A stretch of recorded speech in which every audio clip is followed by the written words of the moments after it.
First slide. City. So yeah, my name is Jonah Brucker-Cohen, and I am a associate professor at City University of New York in the Bronx. I teach. City University has 6 campuses all around New York City, and I teach in the Bronx campus called Lilly College. And I teach in a department called Journalism and Media Studies, but I would consider myself more an artist slash hacker slash theorist slash everything. So today I'm going to give you guys kind of run down a lot of projects. I'll take you through like 20 years of projects, kind of crazy projects. And then after we're done with that, I actually have a live demo that everyone can participate in. You just need your phone. It's really easy. And you'll be texting to a number and I'll show you the demo. And then after that, we're going to introduce our workshop, and Sebastian is here. You maybe want to introduce yourself right up. Hi. This is Sebastian over here. Hi, my name is Sebastian again. I work at Cornell Tech as the design and tech lead in their makerspace. I also used to teach at Parsons, their design and technology program. I'm an artist, I'm a designer. I like to tinker with electronics and just do things that are just for fun, kind of. I started doing this workshop with Jonah 2 or 3 years ago. We've done it several times now, and it's our first time like traveling somewhere to do it, although Jonah's constantly traveling places to do it. So I'm really excited to do this with you guys and get to know you. But this talk is about Jonah, so I'll talk more at the second part of the workshop. We have another set of slides that will explain everything what you guys want to do for it. It's very self-explanatory. All right, so I'll start off with the title. So it's critical digital experience. I really normally call this critical networks, because a lot of my work is with networks, but I've been recently doing a lot of work that crosses all different areas of digital. So I figured it's kind of more better to make it general. So I'm going to start with some context just to get the idea of where my brain is when I'm thinking of stuff. Here's a picture of walking lanes. This is in China. On the left, if you have a phone, you're allowed to walk, but on the right, no phone, you can't use your phone. So you actually get a better view of nature, for instance. So what I've noticed just over the years is like networks, network spaces and devices are actually really changing the way public spaces operate and work. And it actually started before this. This was probably in the mid 2000s, late 2000s. In the early 2000s, they were using network names. So here's an example. This is somebody who was very upset people were stealing his internet. So he made his network name, get your own damn internet. So somebody decided to get their own damn internet, which I think is kind of crazy. So that's an example of a conversation that happened over network names, right? Something that you don't normally see. You see chat spaces and something. And then this is someone who didn't like their neighbors. So they made their network name. My neighbors suck. They got the point. And that's a kind of example of how you can disrupt these spaces. This is another example of networks in public spaces. So this is a project called Light Lines. It's in Brucker-Cohen, Netherlands, and it's a LED line in the pavement, so that when you're on your phone, you won't run into a car because you'll actually see the line to stop or jump into the intersection. And I was just in Seoul, Korea. These are all over the place. From Seoul to bigger ones. So that just shows you that we're trying to like change our public spaces to deal more with devices. So look at kind of context in public spaces. Here's a quote by David Weinberger, who wrote a book called Too Big to Know back in 2012. He says, knowledge in the internet age is network knowledge. It's becoming more like what knowledge has been in the past few hundred years for scientists. It's provisional. It's a hypothesis that's waiting to be disproved. I kind of like that as a point of like interest in kind of how could we hack internet knowledge, network knowledge. So this is another example of public space trap. This is called phone trap. It's at a restaurant. So everyone who sits at the table has to put their phone on this thing. And the first person to lift their phone has to pay for everyone's dinner. So it's an example of how do you actually take the phones out of people's pockets when they're eating. And then this is another funny example. This is Zoom has a physical building, and their whole business model is to be non-physical. But why do they need office buildings, right? So also another kind of very interesting dynamic there. Another thing is an example of what networks make us do. So on Instagram, this one says me on Instagram cooking and plating food, and then on Twitter you're naked in bed eating chicken. Maybe there's an example of showing just how networks give us different mindsets. Social media networks change the way we think of our bodies and ourselves, how we position ourselves in public spaces. So really interested in that. So today I'll talk about some areas of my work. First one's dynamic data networks, looking at mobile experiences using static identifiers and real-time data and app culture. So I made some apps that kind of play around with what happens when you tweak location services and make them do things it wasn't meant to do. I'll look at AI. Recently done a bunch of projects that kind of reimagine the future of AI subversion. So AI doing things it wasn't meant to do and also challenging that version. Also location services, I said location hacking, adding social to personal data to these things. And then finally, I've done a whole bunch of series on environmental dysfunction. So projects that kind of reverse the way that we look at the environment, and also human frailty, objects that have errors introduced into them, things that we do wrong with technology, and how you can actually learn from that by integrating it back into the technology. So I'll start off just with an example. This is a picture of the telegraph. It's kind of strange though, because Samuel Morse invented this, is buried at a cemetery like 3 blocks from where I live. Maybe I don't know, something about that is like reverberating back to me, but this is like the first device that really disengaged communication from physical spaces. And so Neil Postman, who used to teach at NYU, passed away in the early 2000s, wrote this book called Technopoly, and says the telegraph of the space as an inevitable constraint on the movement of information. For the first time, transportation and communication were disengaged from each other. So the example there is that we don't actually need to know how data is transported. It's very instant, it goes back and forth super fast, and it's kind of invisible when it does that. And so how do we reintroduce the journey right back into online communication systems? Like when you click on a link, you're transported immediately, but how do we actually make that journey back? How do we make it something more human? So I'll talk about a couple projects that do that. This is an early project from the 90s, so it's basically called loading. It's just an image that keeps loading forever, right? Kind of forces you to kind of realize what's going on. Never stops. This is open set right now, but basically examines how we are impatient online. We want things to be fast and efficient. Focuses how on advances in technology can provoke sort of human reactions. We get angry at our computers for not loading fast enough, and it creates this feedback loop of like patience and impatience. Moving on from there, I was interested in how do we control that. So I built this project. It's called Crank the Web, and it's actually a physical hand crank where you enter a website and you have to download by hand the website, like physically crank it. So what this does is it takes like width, which is invisible, it makes it visible.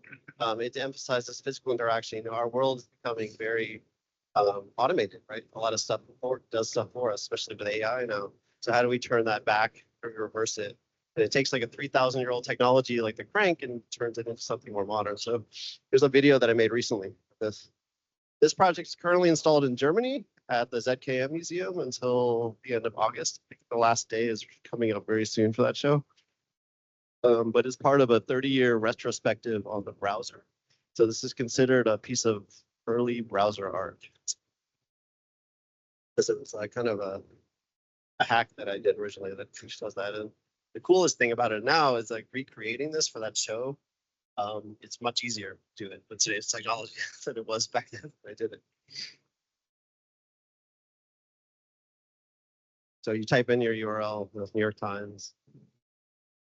You gotta actually physically start cranking as you turn. So this is me cranking the New York Times. Let's see loading.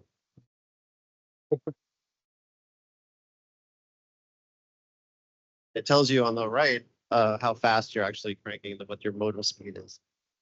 For people that remember modem speeds. This is Google News cranking. You wouldn't want to do this every day. You wouldn't want to check your email like this, probably. But maybe I'll make a phone attachment. That's CNN. So moving on from there, I'm also interested in like what do we do when we like disrupt presence of networks. So this is a project called Alerting Infrastructure. This actually is also installed currently in Brussels at the Interactive Media Arts Laboratory there for their like 30th anniversary show or something. This is a drill that's connected to a building, and every time the website of the building gets a hit, it starts destroying the physical building. So imagine as like a physical hit counter, right? So it examines how websites relate to the physical space they represent. Another example is like, we're here at Northeastern. There are people on the website right now, on the website for this university, but we don't know they're there. They don't know we're here. So how do we make those connections more physical, like apparent? It shows like how simultaneous visitors can react and connect in real spaces. Also adds a consequence to visiting a site because you're tearing the building down, so you might not want to visit that much. Here's a video from 2003. This is when they originally made this project. This is one of my most popular artworks. I've shown it now, I think in like 11 countries, about 20 times. I think people really like destruction in general. Yeah, so this is what it sounded like. It's very loud. But every time the hit happens on the website, you get something like this. This. Thanks for visiting. You just destroyed it. So instead of like, yes, I have many hits on my website, yeah, you actually destroyed them.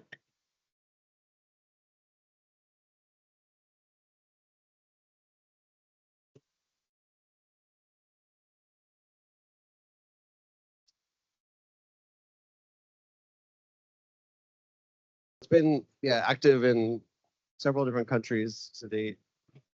Done it in Canada. I showed it in Toronto at the Contemporary Art Museum in Toronto, and that was a museum that was actually torn down. So all of the pieces were about tearing the building down. So it worked out. This is my next version. And then I was like, okay, how do I take it even further? This is my stream version, maybe.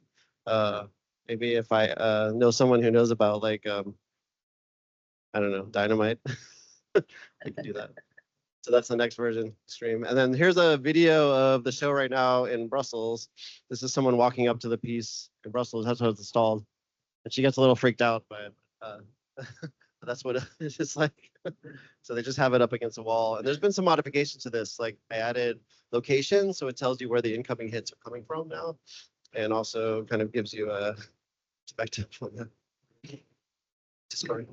Okay, so looking at kind of critical interfaces, I think this is a funny picture. I don't know who made this, but it's great. It's like keyboard going to Microsoft. It's just Control Alt Delete. It's the only thing you need to make it does anything. So, but I'm interested in like what happens when you challenge interfaces.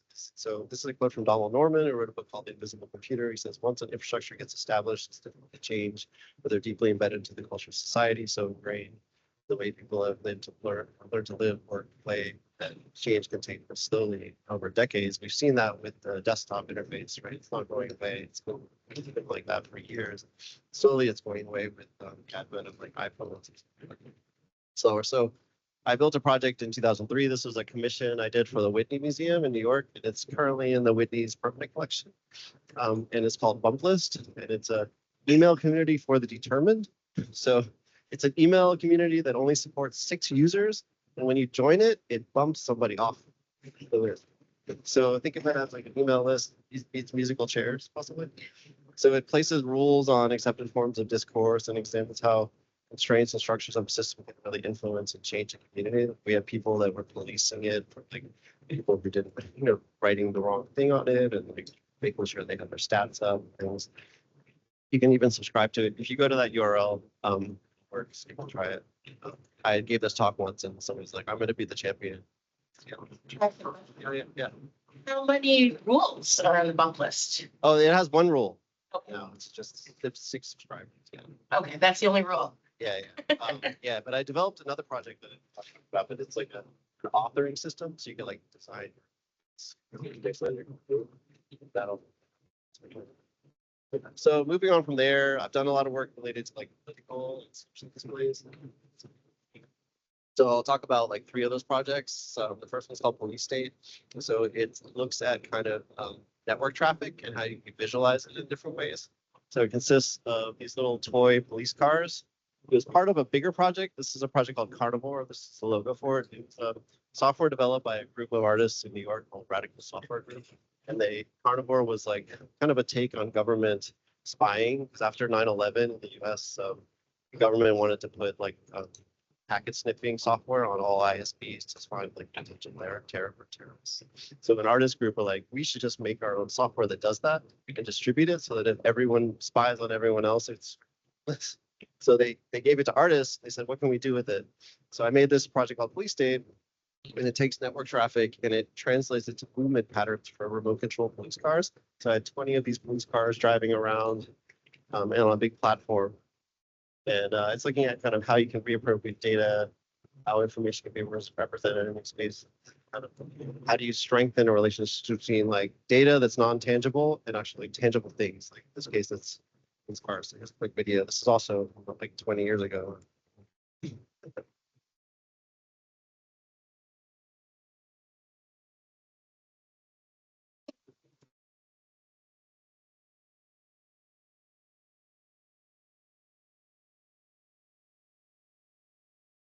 So this was from an installation that I did in Rotterdam at the Dutch Electronic Art Festival. I think Garnet back there has shown some work in it before. We had a 15-meter square platform, 20 cars driving. All of them are listening to the same frequency. And then I built a circuit that just like basically recreates their remote control, spit out one command that they're all listening to. So they all work in like tandem like this. So the idea is that the police are being controlled by the data they're trying to surveil. See, they all kind of spin on. There's one section in here where they take a donut break. We'll see. You should take that to DC after this. Oh God, there's the donut. Yeah, I should. So I'm from Washington D.C. and they're now like military is rising. It's really scary and like I'm really unhappy about this. Yeah. Because our city was actually like murder capital of the U.S. for many years when I was growing up. That never happened. But it's gotten a lot better. So this is a software, old software, but it just kind of shows how the cars are moving. And then it had like terrorism keywords it was looking for, police codes associated with the keywords, then all the network data through.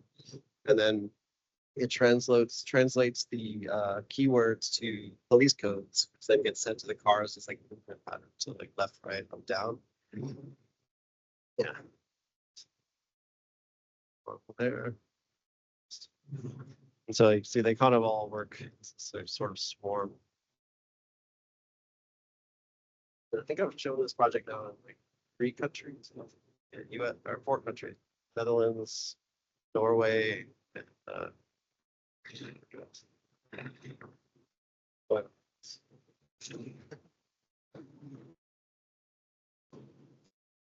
so moving on from there, I've done some more recent stuff related to location services and how you can kind of add social data to them, like something like GPS, right? We use GPS to drive around a lot. We depend on it now. Location. So this is a project that I made called Kilovolt that takes live prime data maps of cities and integrates it into your GPS so that it forces you to take the most dangerous route to get to your destination through the most dangerous areas. So it's sort of the opposite what you'd want to do. So it's kind of a silly thing. It makes no sense, but converges sort of live prime data, GPS mapping, sort of active data layer on existing navigation structures, and imagines this future of like abundant data integration into everything we do. So imagine it not only being social data, but everything, like you're bouncing into like where the food's the best, water's. So here's a video. It says Bad Boy. See if you recognize the soundtrack. Kind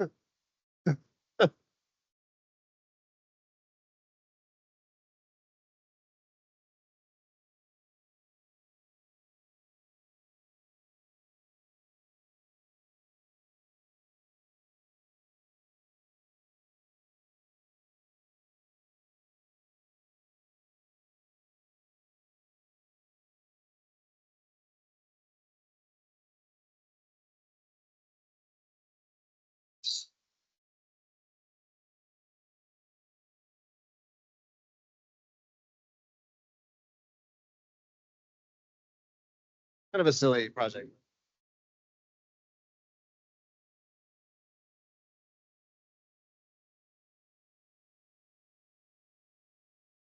Yeah, so moving on from there, Another project that I made during 2020, this was around the time of COVID, and there was a big movement in the US called Black Lives Matter, which you guys might have heard of. It was about kind of looking at how police officers view criminals and what criminals represent.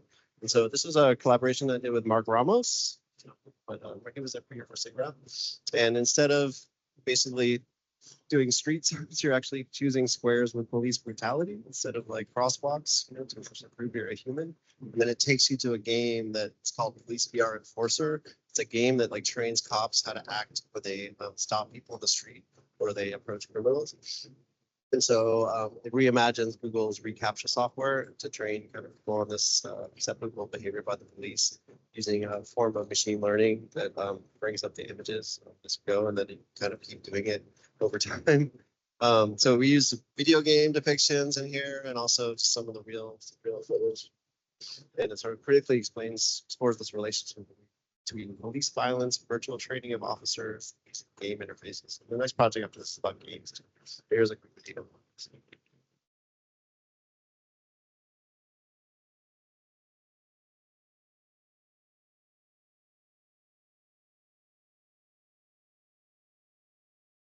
So you choose the images and then you get this game, get it right.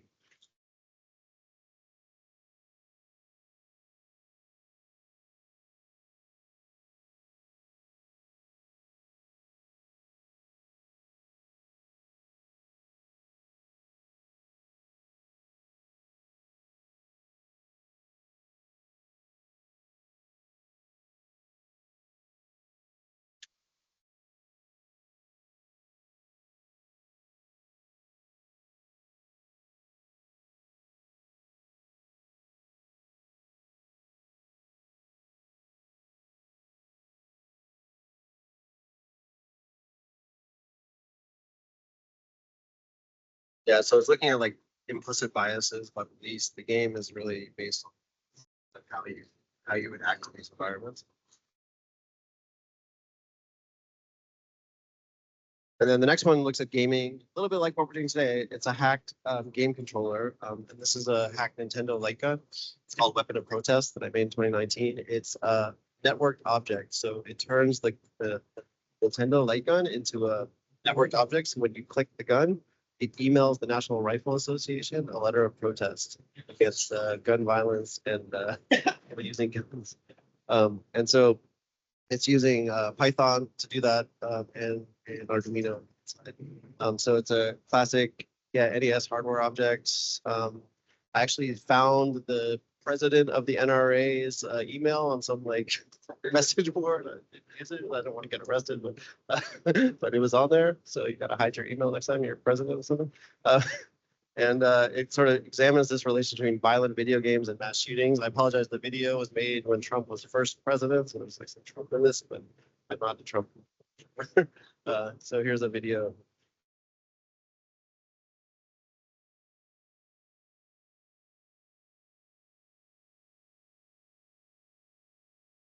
Is it loud enough? Yeah. I grew up with this kind of arcade interface too. So this.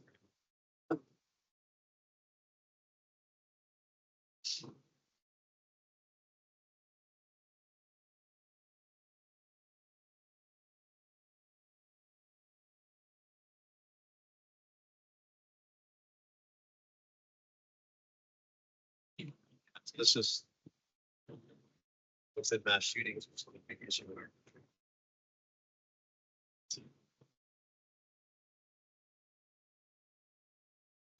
This is a map from 2019 of all the gun incidents. And look at Canada. Yeah. Oh yeah. And shipped on the kid.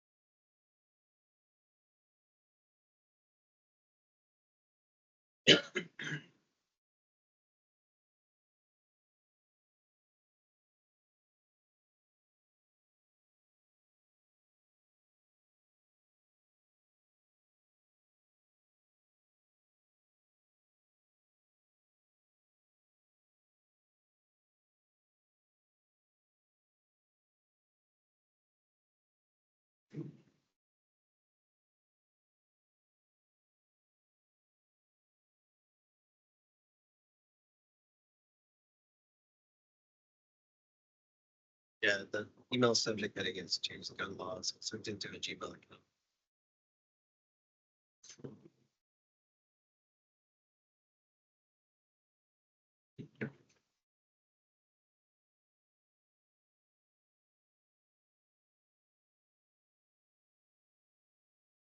Take care.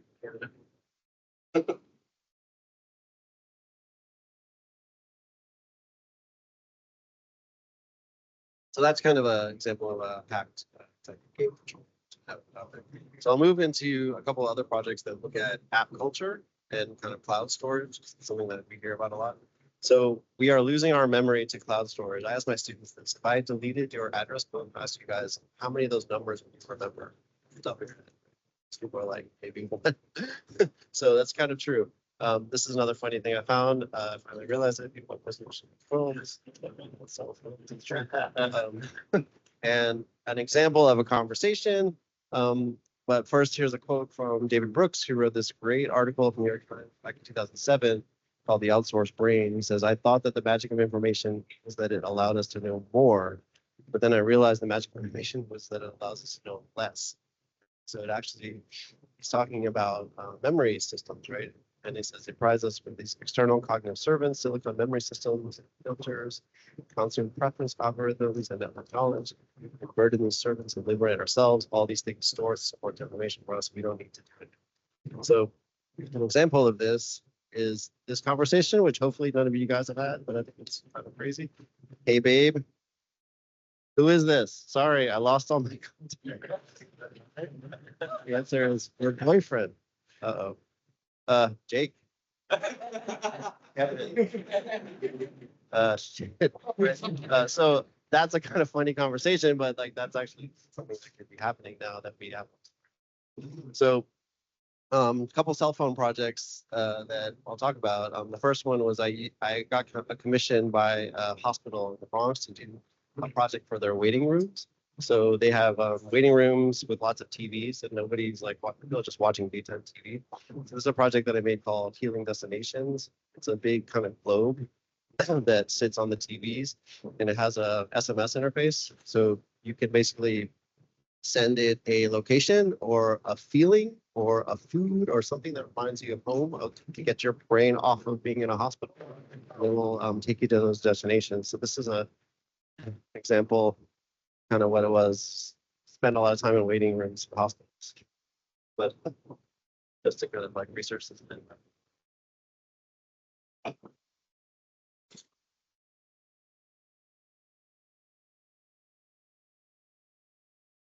So it's about kind of how we can like get out of those situations by using our devices in a collaborative way. And you guys are going to do that at the end of my talk. I have a collaborative like texting interface.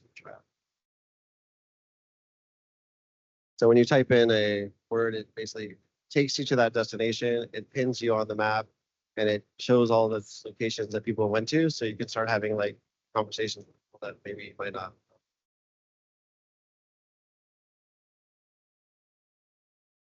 And if you send it a feeling like beauty or love, it'll take you to like places on Earth that are connected to those types of emotions too, to kind of make it not only just a regular map. Sushi.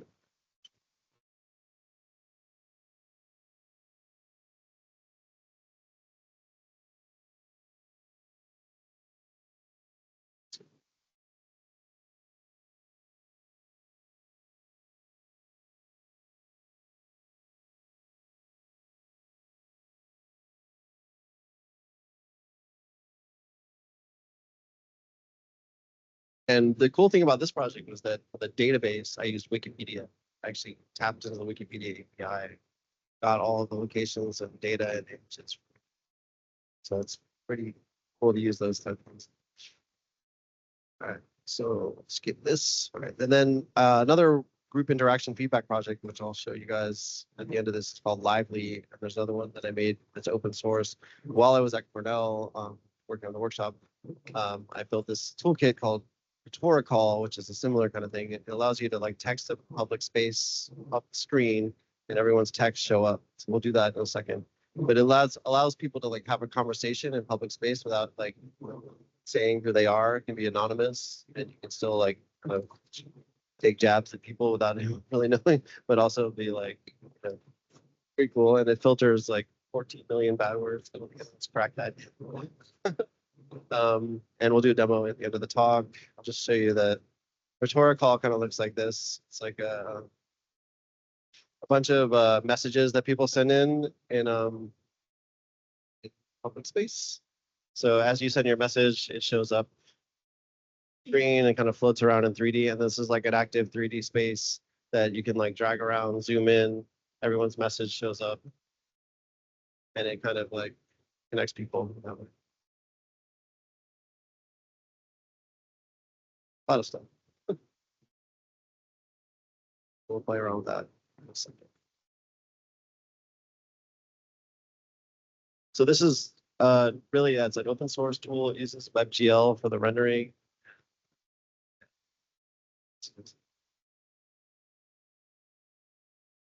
So then more on the app culture stuff. In 2018, I think I built this, which is a memory-based address book.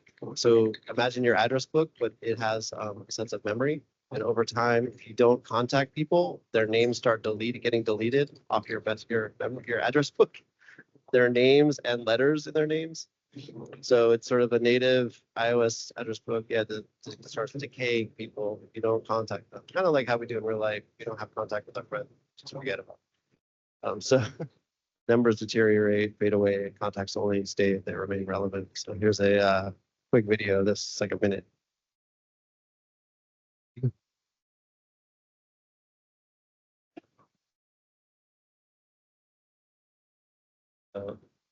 Adam Cloud, and let's see what happens.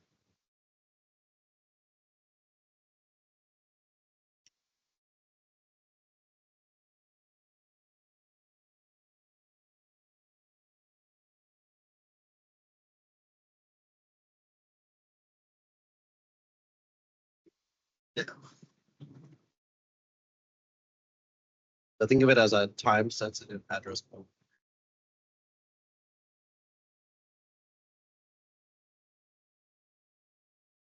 It tells you how long it was ago that you contacted that person too, forcing you to think twice.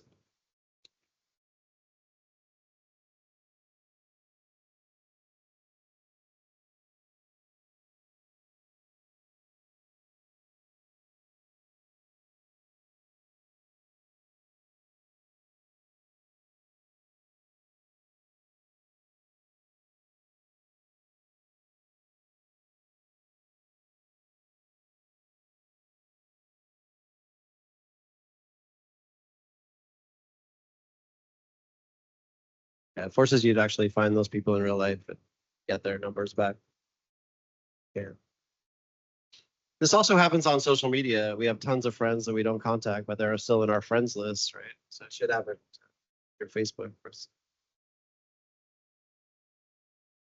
Okay, cool. All right, so moving on from there, I'll talk about some AI stuff that I've done recently. So Clockwise is looking at kind of AI built into physical devices. So think of those as like devices that could have human memory. So it's a clock that I made that will only tell you the time it was the last time you looked at it. So it uses facial recognition to know that you're actually looking at it. And then if it sees the same person, it'll give you the last time.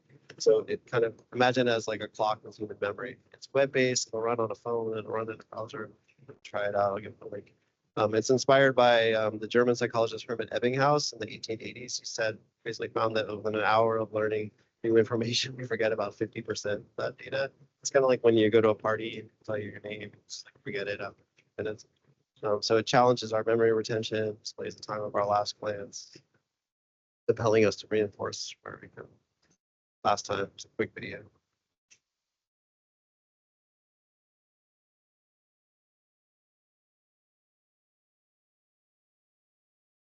And it's made to look kind of like an analog clock, so like a flip clock built into browser.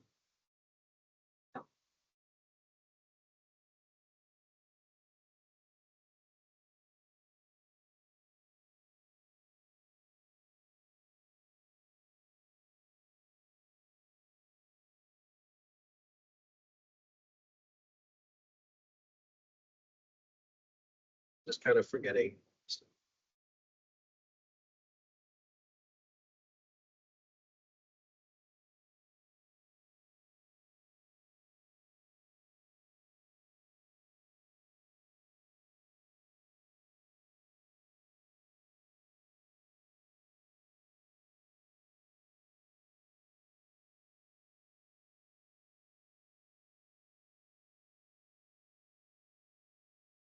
Yeah, so we don't remember very much, about 20%. Reinforce it.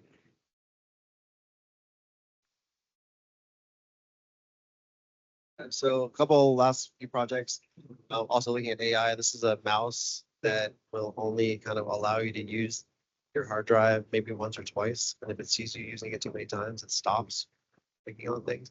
It's about kind of changing the AI perspective on digital tools. So it looks at kind of how our own devices could be kind of work against us in a way if they notice things too much. And that's kind of what we're seeing with AI these days, where it's being built in to remember and built in to kind of see how we use things.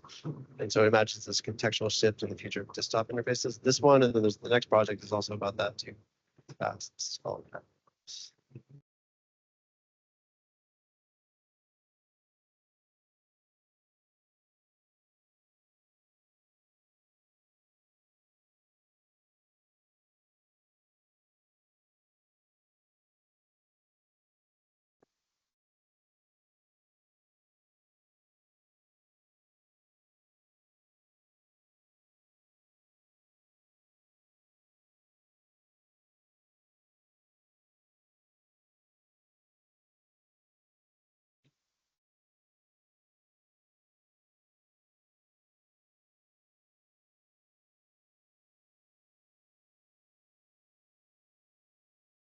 So moving on from there, looking at also AI, people use it for image generation, right? So what could you actually do to make image generation as a bit of social aspect? So I made this like project called Homemade that takes some data that's public about abandoned buildings. I used abandoned building data in New York, and I wanted to use AI to kind of recreate those buildings as something that people could actually possibly live in. So it critically imagines the crumbling state of New York State by using AI image generation software.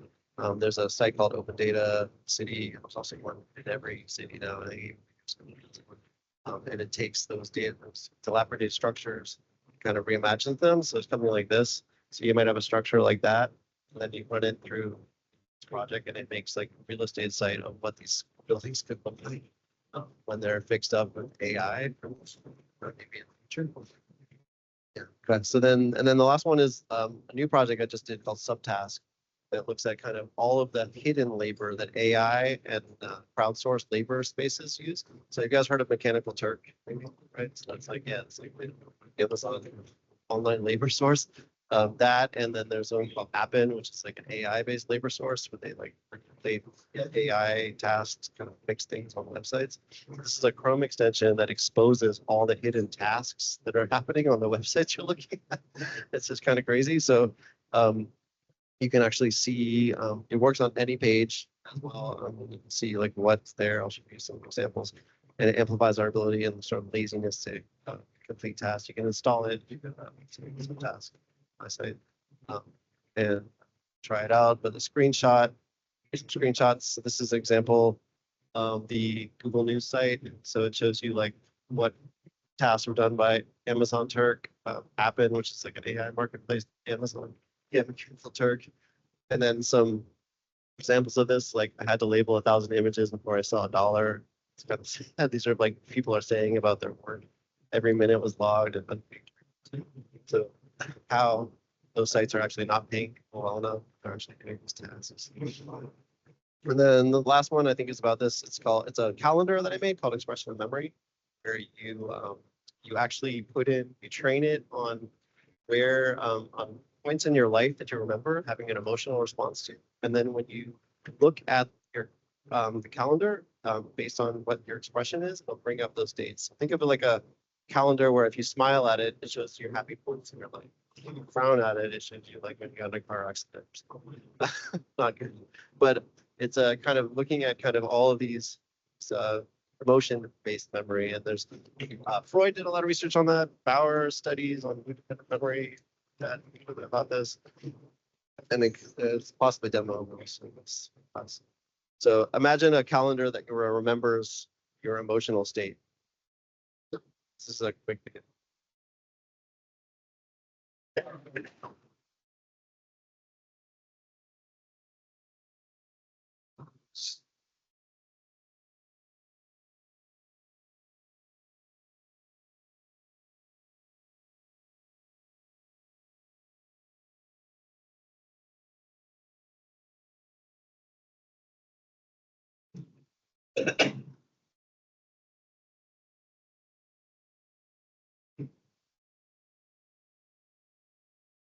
Emotionally smiling, sad date. You basically like train the calendar on dates in your life, certain emotions, and at the camera.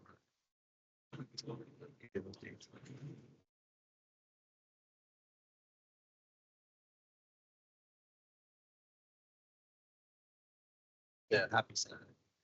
Disgusted, confused, and neutral.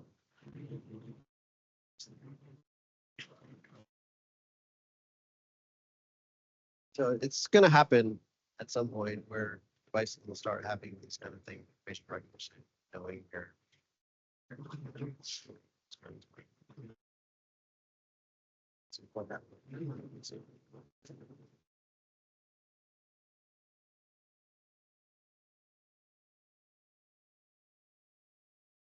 So being sad.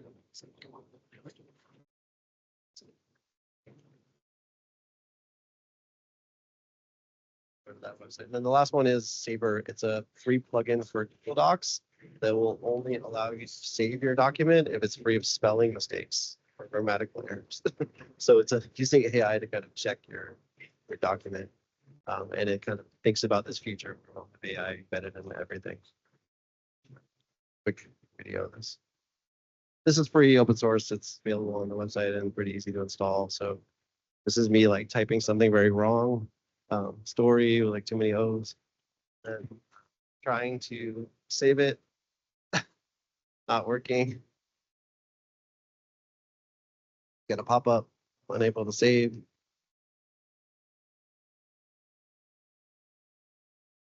Try to fix it.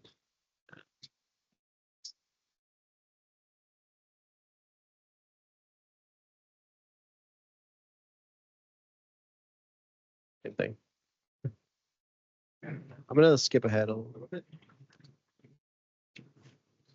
Okay, so the last couple projects, and then we'll talk about.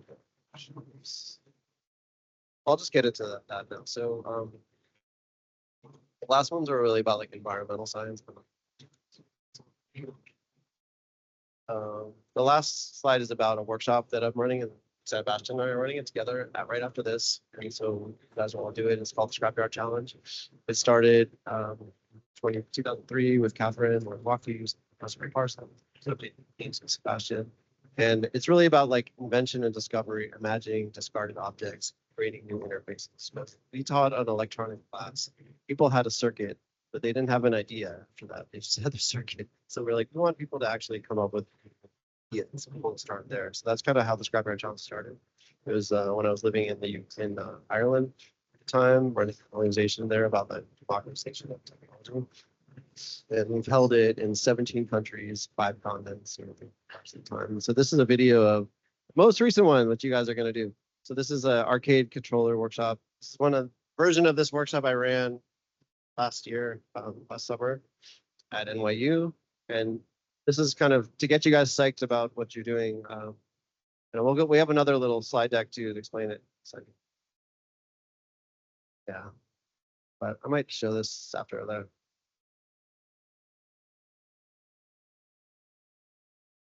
So we have a lot of materials here, junk materials, and we have about 4 hours to get creative. Yeah. And this is kind of, we have all the screens set up. We have everything ready to go. And this is someone making Simpsons, I think, out of this. And I'll get to that back. Oh.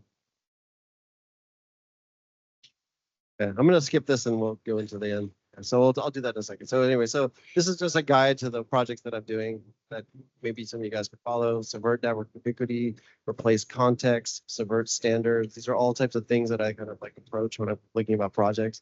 How could you disfigure connected objects, corrupt social interfaces of Internet of Things, disrupt hardware, AI, interface design, redefine context, and kind of just reimagine how we use devices, kind of split them around the other way, what we could actually do to create new types of experience. Okay, so we'll do the demo real fast.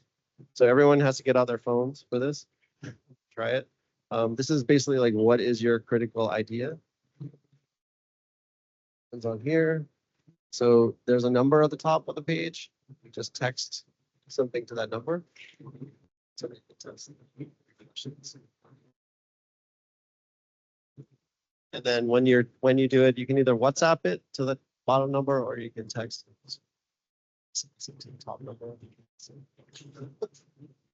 Yeah, see if you can break the bad word filter on. Yeah. So this is like a fun kind of example of like how you can break the ice in like crowded situations. How do you make public spaces more, in a way, more conversational? It should be sound. Set testing. Yeah, so we ran this at SIGGRAPH last year. Everything's and you can see it's like this cool dynamic 3D space. Yeah, there you go. Wait, converse that. Awesome.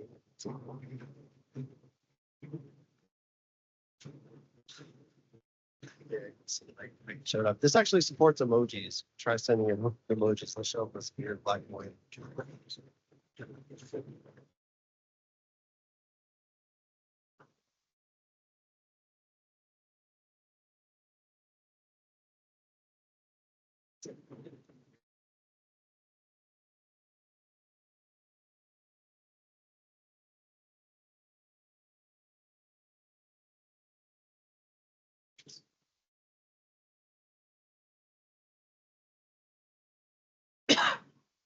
Yeah, is it anonymous on the back end? Yeah, so your number is not going to anyone. Yeah, good. Yeah. we might not listen. That's really popular. Yeah. All right.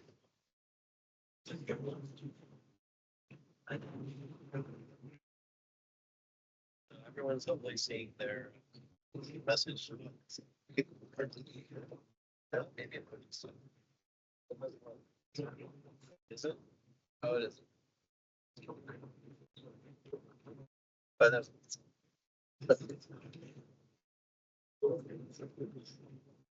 Yeah, it gets pretty chaotic. All right, so I'm gonna stop it and get into the workshop now. So yeah, we'll do a little break and then we'll get into the workshop. So feel free to take a bathroom break or something if you want to.